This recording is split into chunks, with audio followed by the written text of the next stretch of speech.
اللہ تعالیٰ اپنے بندوں سے بڑا جلد راضی ہو جاتا ہے۔ وہ اپنے بندوں کو بہت زیادہ مشقت میں نہیں ڈالتا، وہ اپنے بندوں سے اپنی نعمتوں کا بدلہ نہیں چاہتا، بہت سخت مشقت والی عبادتیں نعمتوں کے بدلے نہیں چاہتا، وہ بڑی جلدی رحم فرماتا ہے۔ ماں پیار کرتی ہے اپنے بچے سے، لیکن وہ ناراض بھی ہو جاتی ہے بعض چیزوں میں، بعض معاملات اس کا دل بھی دکھاتے ہیں، بعض جگہ وہ رو کے یہ بھی کہتی ہے کہ تو نے میری محبت کا کوئی نتیجہ نہیں مجھے دیا، میری ساری کمائی تو نے ضائع کر دی۔ والد بہت ساری جگہوں پہ ناراض ہوتا ہے، شکوہ کرتا ہے، کہتا ہے میری بیماریوں کی، پریشانیوں کی، بڑھاپے کی، کمزوریاں کا سبب بیٹے تو ہی بن گیا۔ یہ ساری تکلیفیں تو ٹھیک ہو جائیں تو میری شاید عمر بھی بڑھ جائے، صحت بھی ٹھیک ہو جائے، میں زیادہ دیر جوان رہ سکوں۔ ناراض ہوتے ہیں ماں باپ، اسی طرح ماں باپ راضی بھی ہو جاتے ہیں، وہ بڑی جلدی راضی ہو جاتے ہیں۔ میں اکثر کہتا ہوں کہ والد کو راضی کرنے میں 5-7 منٹ لگ جاتے ہیں، اماں تو 1.5-2 منٹ میں راضی ہو جاتی ہے۔ ابا جی کو 5-7 منٹ لگتے ہیں، کئی دفعہ کہنا پڑتا ہے، کوئی دلائل دینے پڑتے ہیں، لیکن والدہ کے لیے تو کچھ بھی نہیں، آپ نیرا جا کے پیروں میں بیٹھ ہی جائیں، کچھ بھی نہ کریں، آپ پورا روئیں، نہ رونے والا منہ ہی بن جائے تو اماں تو نرم ہی نرم ہے، جس وقت جو مرضی آپ کرا لیں ہو گیا۔ اللہ تبارک و تعالی بلا مثال و بلا تشبیہ سمجھانے کے لیے عرض کرتا ہوں، اللہ بھی بعض معاملات میں اپنے بندوں سے ناراض ہو جاتا ہے۔ وہ کہتا ہے میں تکبر کرنے والوں کو پسند نہیں کرتا، وہ کہتا ہے فسادی پسند نہیں ہے، وہ فرماتا ہے کہ راہوں میں کجی کرنے والے پسند نہیں ہیں، وہ فرماتا ہے کہ بدعہدیاں کرو گے تو میں صبح قیامت تم سے سوالات کروں گا۔ اللہ تبارک و تعالیٰ بہت ساری چیزوں کو ناپسند کرتا ہے، ناراض ہو جاتا ہے، بلکہ نبی پاک صلی اللہ تعالیٰ علیہ وسلم نے فرمایا تم بات کرتے کرتے کوئی ایسا جملہ بول دیتے ہو کہ رب اتنا ناراض ہوتا ہے کہ تمہیں پتہ بھی نہیں ہوتا، تمہارے لیے جہنم کا فیصلہ کر دیتا ہے۔ اس لیے پہلے تولو پھر بولو، خود اپنے لفظوں کی تو تم پہرے داری کرو نا کہ میں کیا کہہ رہا ہوں۔ کوئی ایسا جملہ، کوئی ایسی بات وارث شاہ مان کری نہ وارثاندہ، کوئی ایسی بات نہ تمہاری زبان سے نکلے۔ اور حضور یہ بھی فرماتے ہیں کہ اس کا دوسرا پہلو بھی ہے، بعض اوقات تم بات کرتے ایسا جملہ کہتے ہو وہ اتنا راضی ہوتا ہے کہ تمہارے لیے جنت کا فیصلہ فرما دیتا ہے۔ مسلمان کو اب یہ حکم ہے، اس ساری گفتگو کا نتیجہ یہ ہے کہ وہ اپنے جذبات پر، خیالات پر، نگاہوں پر، زبان پر، کانوں پر تھوڑی توجہ دے، بے لگام نہ بنے، بے ترتیب نہ بنے، جو طبیعت میں آئے کر نہ گزرے، تھوڑا سا نہ سوچے سمجھے اور تھوڑا سنبھل کے چلے، کبھی ان کاموں کی طرف نہ جائے جن سے رب ناراض ہو جاتا ہے، ان کاموں کی طرف بڑھے جن سے اللہ راضی ہوتا ہے۔ میرے نبی پاک صلی اللہ تعالی علیہ وآلہ وسلم نے ارشاد فرمایا، بعض احادیث میں لفظ یہ ہیں کہ اللہ اپنے بندوں کو دیکھ کے مسکراتا ہے، جو اس کی شان کے لائق ہے۔ جس ترتیب سے ہم مسکراتے ہیں، جس ترتیب سے ہم روتے ہیں، جس ترتیب سے ہم کسی بات کا اظہار تشکر کرتے ہیں، خدا ان باتوں سے پاک ہے۔ اب بہت ساری حدیثوں میں آیا کہ وہ مسکراتا ہے، تو کیا مطلب ہے مسکرانے کا؟ تو علماء تفسیر نے لکھا ہے مسکرانے کا مطلب یہ ہے کہ وہ بڑا ہی راضی ہوتا ہے اپنے بندے سے، بڑا راضی ہوتا ہے، یہ مطلب ہے۔ ایک تو مسکرانے کا مطلب یہ کہ وہ بڑا راضی ہو گیا، وہ مسکرا دیا اپنے بندے پہ، اور ایک اس کا معنی خود نبی پاک صلی اللہ تعالی علیہ وسلم نے بیان فرمایا۔ مسند امام احمد بن حنبل میں حدیث ہے، حضور سید عالم علیہ السلام سے صحابہ نے پوچھا یا رسول اللہ شہید تو بڑے لوگ ہوتے ہیں، شہیدوں میں افضل کون ہے؟ تو اللہ کے حبیب علیہ السلام فرمانے لگے وہ والا بندہ جو ڈٹ گیا تھا کافروں کے مقابلے میں، وہ ہلا نہیں، پوری طرح ڈٹ کے جو لڑا وہ شہداء میں افضل ہے۔ حضور فرماتے ہیں وہ جنت کے بالا خانوں میں سیر کرے گا اور رب اسے دیکھ کے مسکرائے گا، رب اسے دیکھ کے مسکرائے گا، اللہ تعالیٰ مسکراتا ہے اسے دیکھ کے۔ اور اگلے جملے میں حضور نے وضاحت کر دی، فرمایا جب رب دنیا میں کسی پر مسکراتا ہے نا تو اس کا معنی یہ ہے کہ قیامت میں پھر اللہ اسے حساب کوئی نہیں لے گا۔ جس پر اللہ دنیا میں مسکرا دیا اس سے کوئی حساب تو وہ کام ڈھونڈنے چاہیے نا جس سے اللہ مسکرائے. ویسے کبھی ہم ایسا کرتے ہیں کہ نہیں کہ کسی کو راضی کیا جائے؟ یہ کام ہم کرتے ہیں کہ ہماری کمپنی کا جو سربراہ ہے وہ ہم سے راضی رہے. جس ادارے میں ہم پڑھاتے ہیں اس ادارے کا بڑا ہم سے راضی رہے. یہ کرتے ہیں ہم، اس کے لیے کچھ نہ کچھ ہیلے بہانے ہم کرتے ہیں. برادری، قبیلہ، علاقہ، بستی، لوگ کسی طریقے سے ہمارے ساتھ مطمئن رہیں. کرتے ہیں نا یہ سارے کام. اس میں تھوڑی مشکل بھی ہمیں آتی ہے لیکن کرتے ہیں. کیا کریں، گھر میں بھی کئی دفعہ ایسا ماحول بنانا پڑتا ہے. چلیں ایک اور میٹھی مثال دیتے ہیں، زیادہ سمجھ میں آئے گی. چھوٹا بچہ خوش رہے، آپ اس کے لیے محنت نہیں کرتے. وہ چھوٹا ہے، اس کو خوش کرنا فرض ہے ابا پہ. لیکن وہ کہتا ہے کہ میں نے موٹر سائیکل لینا ہے. چھوٹا ہے، چلا ہی نہیں پائے گا، تو ابا پھر اسے راضی کرتا ہے، کہتا ہے بیٹے چھوٹا سائیکل لے لے، چل میں تجھے اڑانے والا جہاز لے دیتا ہوں. مقصود کیا ہے کہ اس کو ناراض نہیں کرنا، یہ روئے نہ، اس کا دل نہ ٹوٹے. ہو یارو سنو نا میں کیا کہہ رہا ہوں. اگر چھوٹے بچے کے لیے وہ چیزیں ڈھونڈتے ہو، میرے ابا جی نا اپنے نواسے کے لیے کھلونا لے کے آئے تو بچہ بڑا ہی کھیلا تو ابا جی کہنے لگے لو پیسے پورے ہو گئے. میرے بچے کو پسند بڑا ہے نا، پیسے پورے کر چھڑے نے. دیکھو نا جی کتنا اس کو راضی ہوا ہے.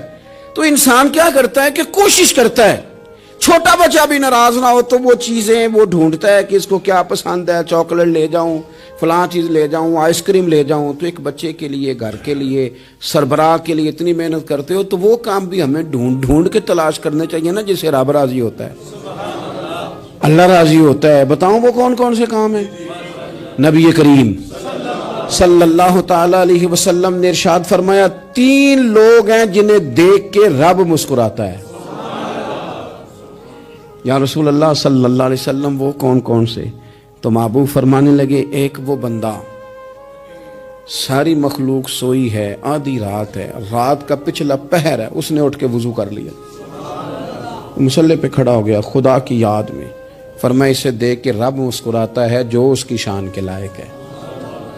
مسکراتا ہے اللہ. یہ تو سونے کا ٹائم تھا، یہ تو گہری نیند آنے کا وقت تھا، رات کا پچھلا پہر.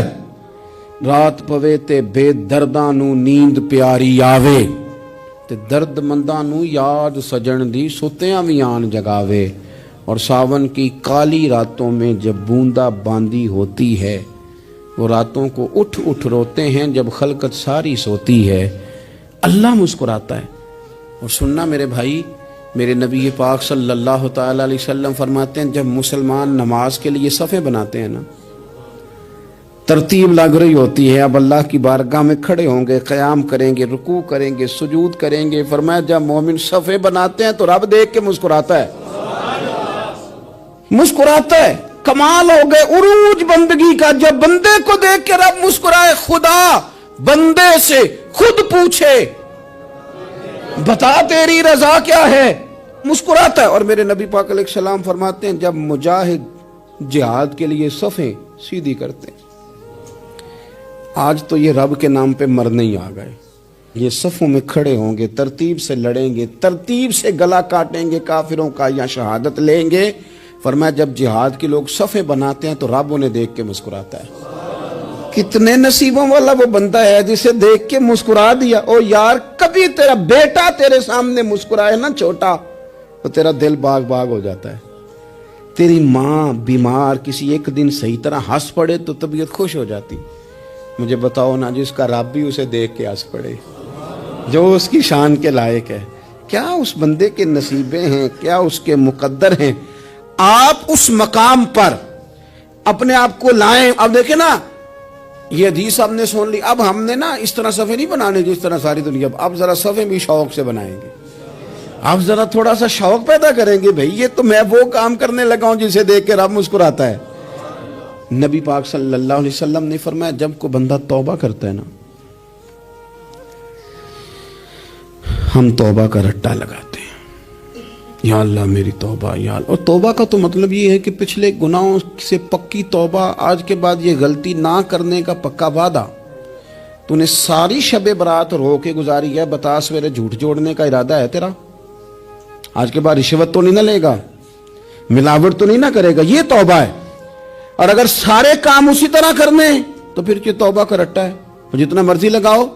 حضرت علی بن ربیعہ رضی اللہ تعالیٰ عنہ فرماتے ہیں میں مولا علی کے ساتھ تھا، مقام حرہ کی طرف جا رہے تھے، حضرت علی نے ہاتھ اٹھا کے دعا مانگی ہماری تعلیم کے لیے، ورنہ حضرت علی ہم صحابہ کو محفوظ عن الخطا تو مانتے ہیں نا، ہاتھ اٹھا کے کہا اے اللہ ہمارے گناہ بخش دے، تیرے علاوہ کوئی معاف کرنے والا نہیں۔ اور پھر حضرت علی آسمان کی طرف دیکھا اور دیکھ کے نا حضرت علی بن ربیعہ کو تو مسکرائے۔ حضرت علی بن ربیعہ کہنے لگے حضور مسکرائے کیوں ہو؟ فرمانے لگے ایک دن میں حضور کے ساتھ اسی طرح آیا تھا، اسی طرح حضور نے دعا فرمائی تھی ہماری تعلیم کے لیے، اور پھر حضور مجھے دیکھ کے مسکرائے تھے اور فرمایا جب کوئی بندہ رب کی بارگاہ میں اس طرح استغفار کرتا ہے تو رب مسکراتا ہے اور مسکرا کے فرماتا دیکھ لو میرے بندوں کو پتا ہے کہ میرے علاوہ معاف کرنے والا کوئی نہیں، انہیں پتا ہے، تم اس کی بارگاہ میں رجوع تو لاؤ، آؤ تو صحیح دو آنسو لے کر۔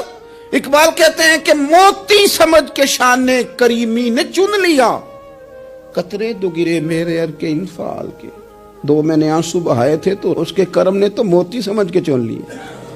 سنو نا حضور اس استغفار کو اللہ کو یار رات کو توبہ کر کے سونا چاہیے ہمیں، کچھ غلطیاں ہم کرنا نہیں چاہتے پر ہم سے ہو جاتی ہیں، کچھ دل ہم توڑنا نہیں چاہتے پر وہ ٹوٹ جاتے ہیں، ہماری مجبوری ہوتی ہے ٹوٹ جاتے ہیں، رات کو اس کی بارگاہ میں ہاتھ باندھ کے کشکول طلب دراز کر کے خوب استغفار پڑھنا چاہیے کہ مالک بندے ہیں نا کیا کریں، نفس کا ساتھ ہے، دنیا کا ساتھ ہے، خواہشات نفسانیہ، مالک معاف کر دے، درد سے توبہ، رسم نہ ہو، کہانی نہ ہو، لفظ نہ ہو، جملے نہ ہو، اور جناب ایسے لوگوں کے بیچ بڑے ہاتھ باندھ کے اور بڑا کوئی ضرورت نہیں، آپ اکیلے اپنی چارپائی پہ بستر کے اندر منہ دے کے بھی درد سے کہیں گے نا معاف کر دے تو وہ تو مہربانی بڑا ہے۔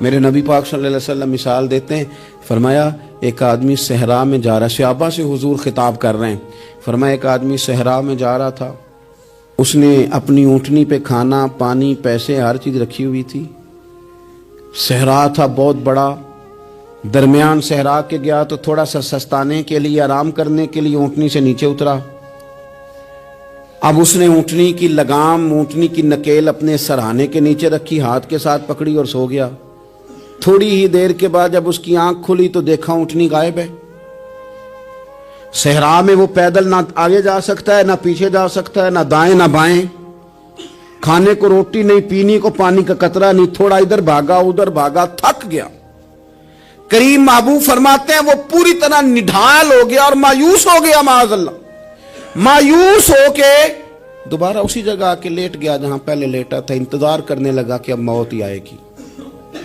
آخری وقت ہے، اب نہ میں پیدل یہ صحرا کراس کر سکتا ہوں، نہ پیچھے جا سکتا ہوں، نہ کھانا ہے نہ پانی ہے، سوائے موت کے کوئی سہارا نہیں۔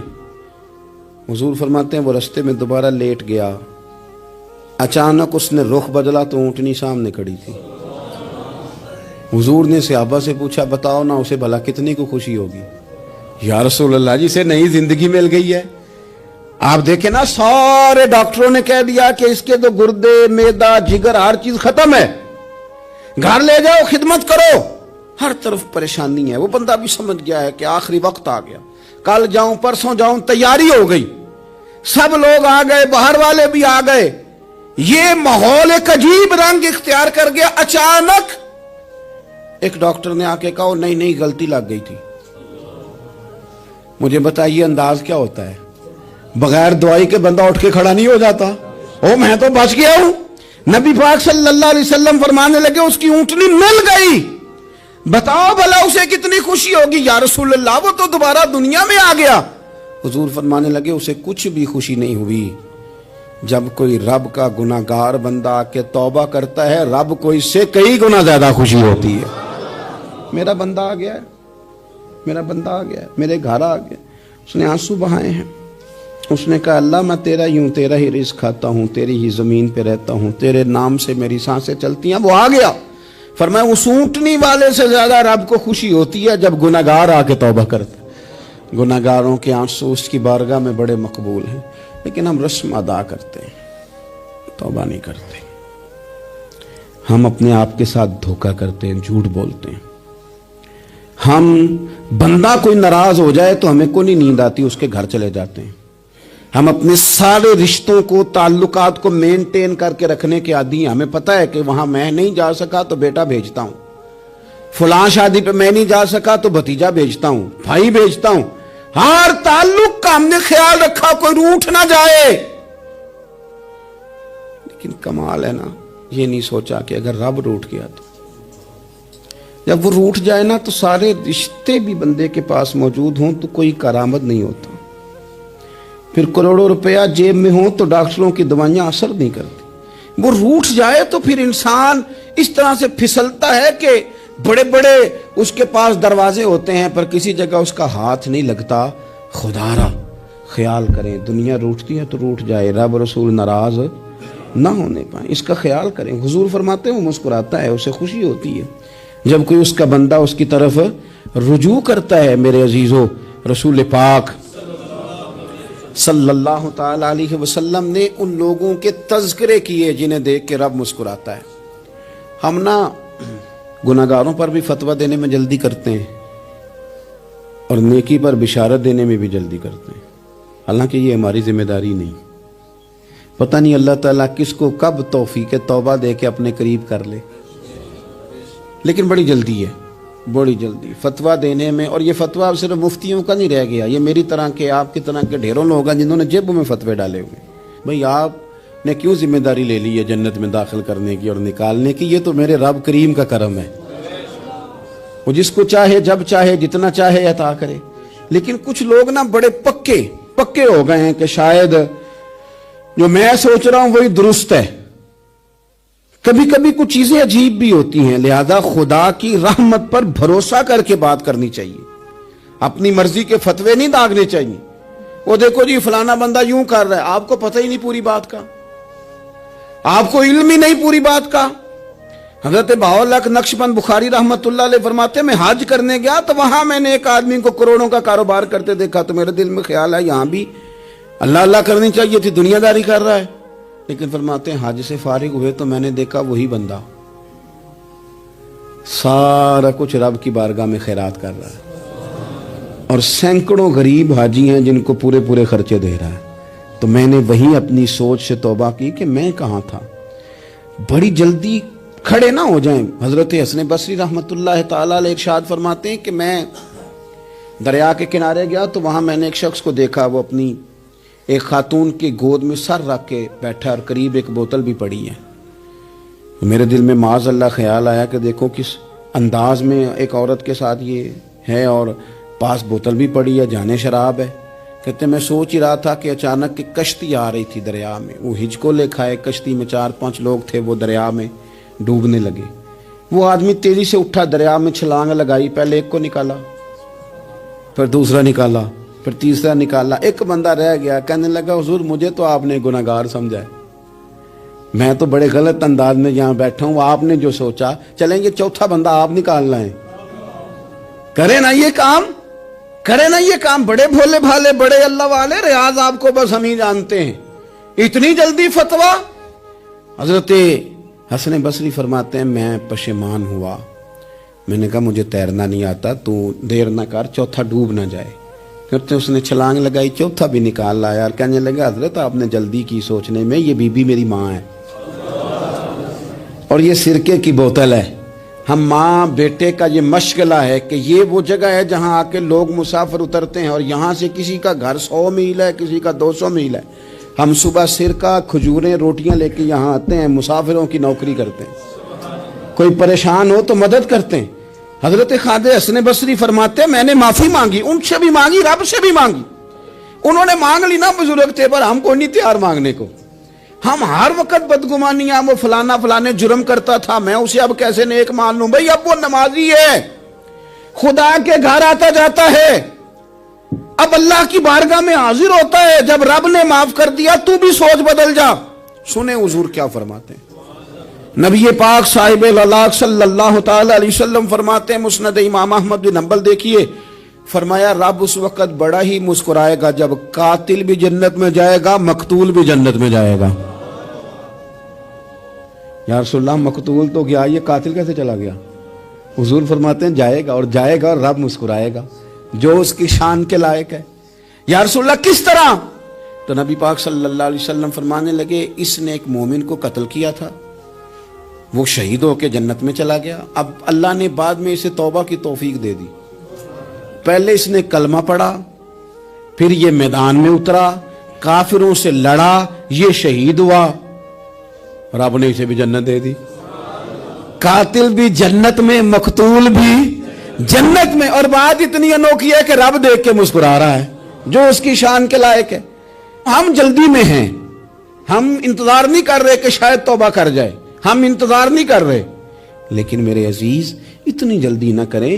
سوچوں کا صاف ہونا، ذہنوں کا پاک ہونا، اور لوگوں کے بارے میں گمان کا اچھا ہونا۔ آپ کسی نفسیات کے ڈاکٹر کے پاس چلے جائیں، اسے کہیں ٹینشن بڑی ہے، میں ان کے مضامین پڑھتا رہتا ہوں، وہ سب سے پہلا سبق آپ کو یہ پڑھائیں گے کہ اچھا سوچا کریں۔ اچھا سوچنے سے بندہ تندرست رہتا ہے۔ کس سے بندہ تندرست رہتا ہے؟ ہیں جی، واقعی یعنی اس والے پڑوسی کے بارے میں بھی اچھا سوچنا ہے، گھر میں اس والے کے بارے میں بھی، چھوٹے بھائی کے بارے میں بھی اچھا سوچنا ہے، اور بڑے کے بارے میں بھی اچھا ہی سوچنا ہے۔ یعنی اپنی برادری قبیلے کے بارے میں بھی اچھا سوچیں، جو قبیلے کا نہیں اس کے بارے میں بھی چلیں تھوڑا سا اچھا سوچ لیں۔ اپنے بارے میں تو اچھا سوچا ہے بڑا، میں کہتا ہوں کہ ہم اپنی غلطیوں سمیت اپنے آپ سے بڑا پیار کرتے ہیں، اور دوسرے کی ایک غلطی نظر آ جائے تو ہمیں گھن آنے لگ جاتی ہے۔ آپ جلدی نہ کریں، مالک نے موقع دیا ہے بندوں کو، نہ وہ کسی کا رزق چھین رہا ہے، نہ سانسیں چھین رہا ہے، وہ اپنی زمین پہ چلنے بھی دے رہا ہے، رہنے بھی دے رہا ہے۔ تو جب اس نے موقع دیا ہے آپ بھی تھوڑا موقع دیں۔ اللہ بڑا کریم ہے، دروازے کھولے گا، اس کے بندے اس کی بارگاہ تک پہنچیں گے۔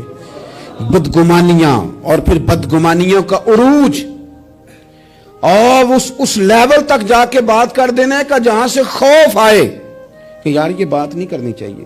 رسول کائنات سرور دو عالم صلی اللہ تعالی علیہ وسلم فرماتے ہیں کہ اللہ مسکراتا ہے۔ دیکھو ہمارے ہاں نا ایک اور بھی مسئلہ بن گیا ہے، میں نے کچھ لوگوں کو نا پکا، میرے پیارے ہیں، محبت ہے مجھے، تو میں چونکہ آپ میری کلاس ہیں، میں مشاہداتی اور تجرباتی باتیں بھی کر لیتا ہوں، اسی کی روشنی میں کئی دفعہ گفتگو بھی تیار کرتا ہوں۔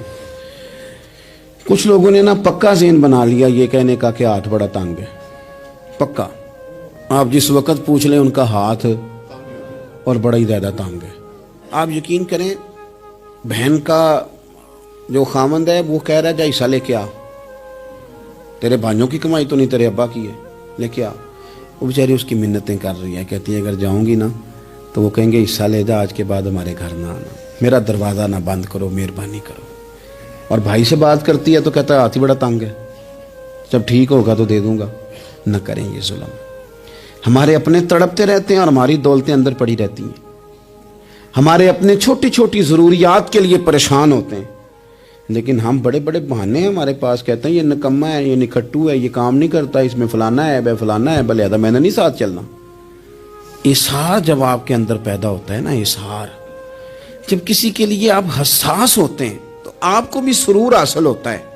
نہ کریں یہ کام کہ آپ کو اللہ نے وسعت دی ہے اور ہر وقت آپ ہاتھ تانگ ہونے کا رونا رو رہے ہیں، ہر وقت آپ یہ کہہ رہے ہیں میں بڑی آزمائش میں ہوں، جب خدا نے آپ پہ نہیں ڈالی تو اتنے جھوٹ بولنا صرف اس لیے کہ میرے پیسے بچ جائیں، صرف اس لیے کہانی سنانا کہ حالات میرے بڑے خراب ہیں کہ کوئی بندہ میرے سے کوئی تھوڑا بہت قرض نہ مانگ لے۔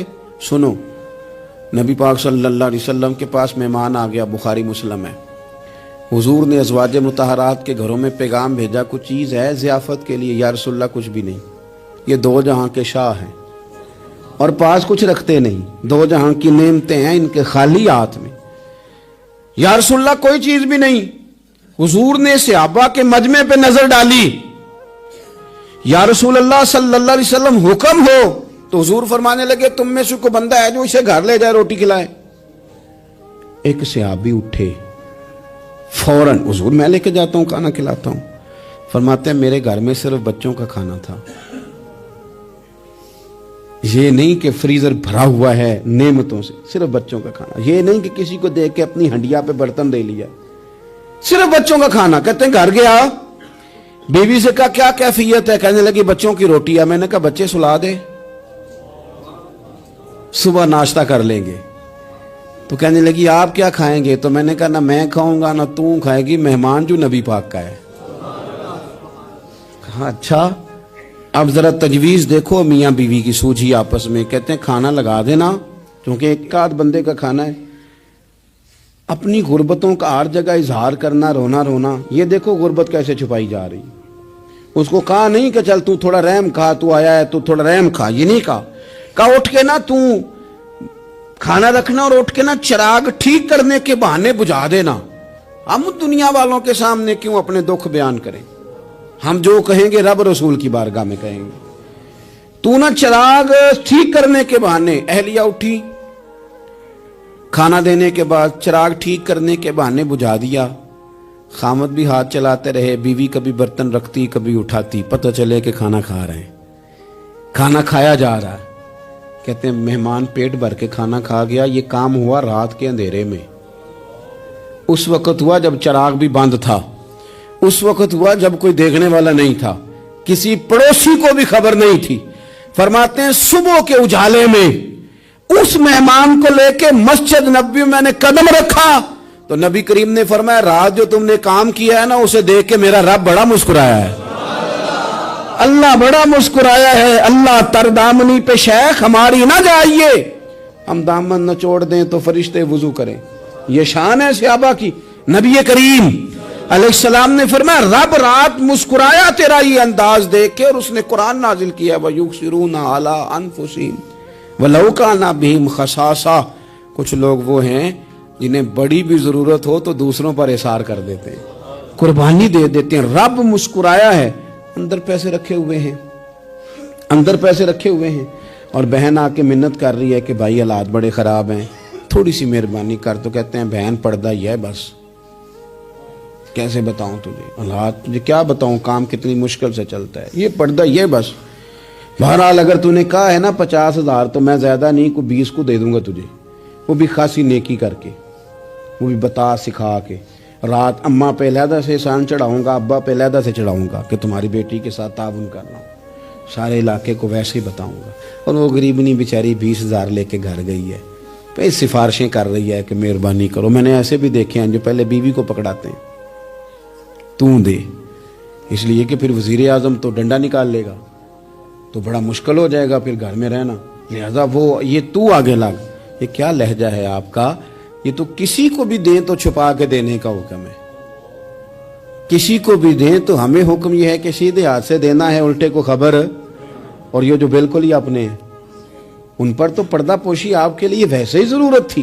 میرے عزیز رب مسکراتا ہے. میرے نبی پاک علیہ السلام نے یہ اعمال ہمیں بتائے جن پر اللہ مسکراتا ہے, خوش ہوتا. اور بعض لوگوں کو حضور نے نامینیٹ کیا.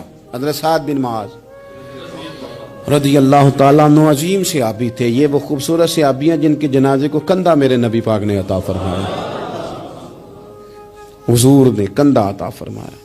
کمال ہو گئی. نرخ بازار محبت کا انوکھا ہی ہو گیا, خود خریداروں میں شامل آ کے مولا ہو گیا. حضور نے کندھا دیا. حضرت سعد بن معاذ رضی اللہ تعالیٰ عنہ کا جب جنازہ اٹھا ان کی والدہ رو پڑی, بڑے درد سے روئی. ماں تھی نا, ان کی آواز جب حضور تک گئی تو نبی پاک نے فرمایا آنسوؤں کو روک لے, آواز کو کم کر لے, تیرے بیٹے کی تو جب روح پرواز ہوئی ہے تو رب مسکرایا ہے. جس کے آنے پہ رب راضی ہو مسکرا دے جو اس کی شان کے لائق ہے. یہ تو وہ لوگ ہیں کہ جن کے جانے پر نا رب, وہ کسی نے کہا تھا کہ میرے مرنے پہ ہر سو شور مچ جائے گا, دیکھو گے میرے مرنے پہ ہر سو شور, تمہیں پتہ چل جائے گا جب ہم جائیں گے. میرے مرنے پہ ہر سو شور مچ جائے گا, دیکھو گے. اور کہنے الوداع سرکار خود تشریف لائیں گے. اور درویش کہنے لگے بعد مرندے مکھڑا میرا ہو جاوے جے تازہ, پھر سمجھ لینا محبوب میرے نے آن پڑے ہے جنازہ. اور عاشق کا جنازہ ہے ذرا دھوم سے نکلے اور محبوب کی گلیوں سے ذرا گھوم کے نکلے. فرمایا کہ ان کے تو جانے پہ رب کریم. اور حضور نے ایک دعا بھی دی. حضرت ابو طلحہ, حضرت طلحہ رضی اللہ تعالیٰ عنہ صحابی تھے, ان کا وصال ہو گیا تو حضور نے دعا بھی دی. فرمایا یا اللہ جب میرا طلحہ آئے نا تو اس سے مسکرا کے بات کرنا, یہ تجھ سے مسکرا کے بات کرے جو تیری شان کے لائق ہے. تو اللہ تعالیٰ غائب درجے راضی ہوتا ہے. ایک دفعہ پھر بات دہراتا ہوں, جو میدان میں ڈٹ کے شہید ہو رب اسے دیکھ کے مسکراتا ہے. جو اس کی شان کے لائق. جو توبہ صحیح کریں سچی کریں رب انہیں دیکھ کے مسکراتا ہے جو اس کی شان کے لائق ہے. جو نماز کے لیے صفیں بنائے رب انہیں دیکھ کے مسکراتا ہے. جو جہاد کے لیے صفیں بنائے رب دیکھ کے مسکراتا ہے. جو لوگ صبح پچھلے پہر اٹھ کے عبادت کریں رب انہیں دیکھ کے مسکراتا ہے. اور جو کبھی کبھی بھوکے رہ کے دوسروں پر قربان کر کے احسار کر دیں رب انہیں دیکھ کے مسکراتا ہے. بہت بڑی فضیلت ہے. اللہ ان سارے کاموں میں سے کسی ایک کام پہ ہمیں بھی لگا دے تاکہ یہ بڑی فضیلت اللہ تعالی ہم گناہگاروں کے حصے میں بھی فرما دے. آخر دعوانا ان الحمدللہ رب العالمین.